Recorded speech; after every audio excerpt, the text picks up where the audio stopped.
একটি পাহাড়ি অঞ্চলে খুব সুন্দর দৃশ্যের মধ্যে একটি ছাগল বাস করত।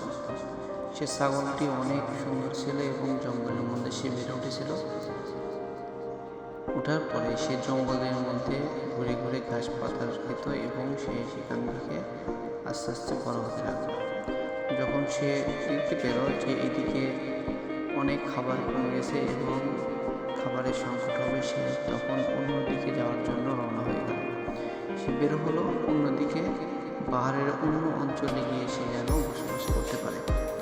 সে পাহাড়ের অন্য অঞ্চলে গিয়ে সে অনেক মুগ্ধ হয়ে গেল যে অনেক সেখানে খাবার রয়েছে এবং অনেক মধুময় দৃশ্য রয়েছে এবং একটি নদী রয়েছে।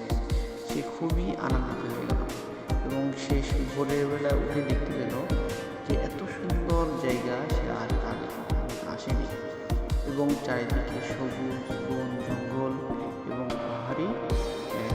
হঠাৎ করে সেখানে অনেক কালো মেঘ চলে আসে এবং বৃষ্টি শুরু হয়ে যায়।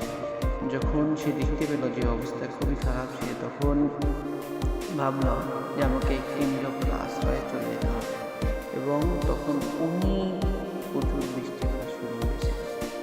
যখন বৃষ্টিতে পড়ে গেল, সে রওনা হয়ে গেল যে একটি ভালো জায়গা খোঁজার জন্য।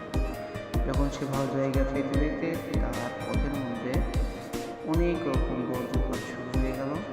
সে তখন দেখতে পেল যে চারিদিকে শুধু অন্ধকার হয়ে আসতেছে এবং সে ভালো একটি গন্তব্যের জন্য রওনা হয়ে গেল।